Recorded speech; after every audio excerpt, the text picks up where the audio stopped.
Je vous emmène à présent à Marseille, devenu l'épicentre du trafic de drogue en France.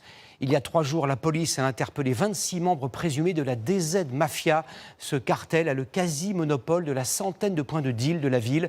Certains génèrent jusqu'à 80 000 € par jour. La DZ Mafia est parvenue à éliminer presque tous ses rivaux dans une guerre qui a fait 49 morts l'an dernier. L'organisation criminelle a accumulé tellement d'argent qu'elle peut embaucher des tueurs à gages et se diversifier en menant des opérations d'extorsion. C'est le grand reportage de ce 20h signé Paul Gély, Nathanaël Brault et Philippe Fontalba. Ces hommes cagoulés tirent à l'arme lourde à l'intérieur d'une épicerie marseillaise. Une mise en garde pour soutirer de l'argent aux commerçants. De l'essence. Avant de mettre le feu à l'établissement. C'est l'une des nombreuses tentatives d'extorsion de fonds dont les petits commerces de la ville sont victimes depuis plusieurs semaines. Comme cet autre magasin alimentaire, a priori sans histoire, criblé de balles.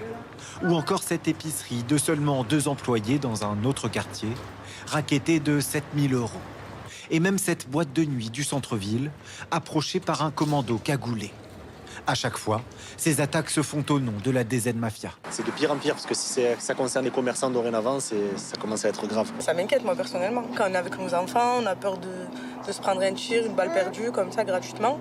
Une source policière nous confie anonymement.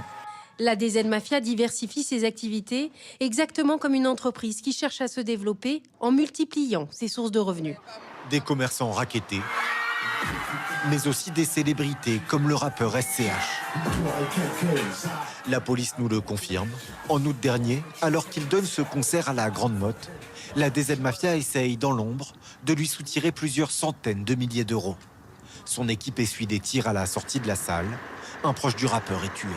On est sur du racket ou des extorsions de fonds. Aucune frontière pour la DZ Mafia. Donc on voit bien qu'ils peuvent aller très loin dans leurs actions. On touche des proches du rappeur SCH. Et voilà, et on a un mort et un blessé. Qui sont ces hommes qui affichent fièrement le nom DZ Mafia comme une marque dans ces vidéos de propagande, ces communiqués de presse, ou même comme une signature des agressions, quand cet homme est laissé inconscient, avec DZ inscrit sur son front. Exceptionnellement, nous avons pu embarquer avec les policiers de la BAC Nord de Marseille.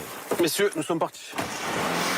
Ils nous montrent l'étendue des quartiers qui semblent aujourd'hui sous l'emprise de la DZ Mafia. Là, tu as vu, il y avait un checkpoint en bas, un checkpoint là. Sous le cri des guetteurs, barrières et checkpoints bloquent les entrées des cités.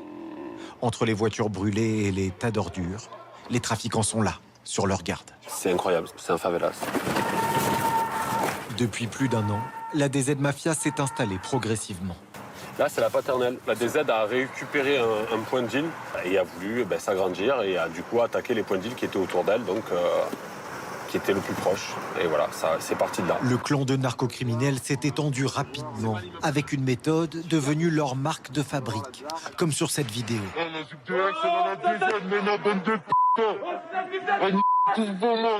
C'est le système de la poussette. C'est ce qu'on appelle une préventia. C'est-à-dire que le mec qui rentre dans une cité, il tire un peu en l'air, un peu de partout, et dit voilà, bientôt ça va être chez nous. Ces derniers mois, de nouveaux membres apparaissent en nombre au fil de l'expansion du réseau. On a énormément de gens qui viennent de toute la France, énormément de gens qui peuvent venir de villes aux alentours, et énormément de sans-papiers en fait. Mais ce qui intéresse les policiers ce jour-là, ce ne sont pas les petites mains du réseau. Ça va ? Ça va et vous? Ça se passe, c'est calme ? Ouais. Mais la présence de cet homme au volant d'une berline immatriculée en Pologne. Et ce gars-là, une deuxième fois, il faudra voir ce qui se passe, quoi. Qui sait d'où il vient, s'il a une clé sur lui, d'où tu viens. Et là, il faut rester présent dans la cité. Un seul policier de la BAC Nord accepte de nous parler à visage découvert de l'organisation tentaculaire du réseau. Vous allez péter un point, pour eux c'est rien. Et genre, ils ont le produit pour remettre de suite après dans les 10 minutes qui suivent, ça leur fait pas de mal. Ils font énormément d'argent, qui réinvestissent dans les produits de meilleure qualité, dans tout quoi. Dans l'armement aussi, armes de poing, fusils d'assaut, fusils à pompe. Chaque point de deal peut rapporter jusqu'à 80 000 € par jour. La DZ Mafia en possède plus d'une centaine. Nous avons pu contacter un homme qui se présente comme l'une des têtes du réseau. Pour des questions de sécurité, nous ne révélerons pas son identité, ni l'endroit où il se trouve actuellement. Il nous parle de la DZ Mafia, comme d'une armée. Il y a une hiérarchie dans tout ça.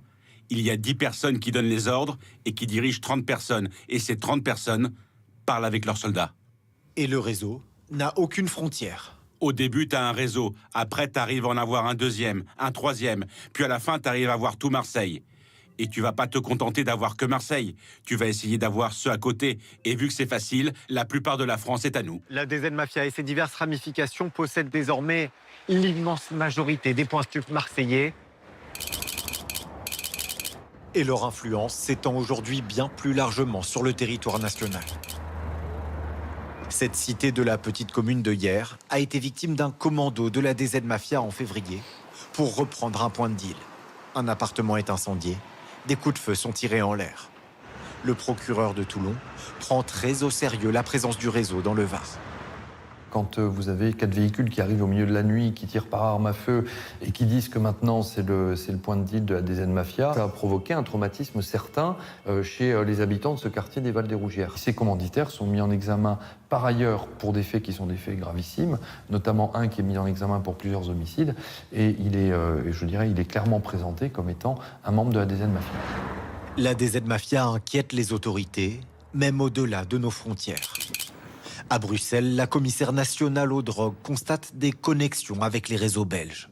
La Belgique se trouve au centre de l'Europe et l'accès à la cocaïne est vite fait et assez facile. Il y a des liens, ils viennent se fournir ici. Il y a de l'échange. Parfois, c'est pour procurer une arme, par exemple, ou pour envoyer de la cocaïne à Marseille ou transférer de l'argent. Il peut y avoir plusieurs raisons.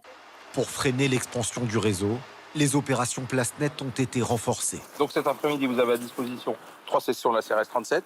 Depuis 9 mois, les compagnies de CRS occupent en permanence les principaux points de deal marseillais.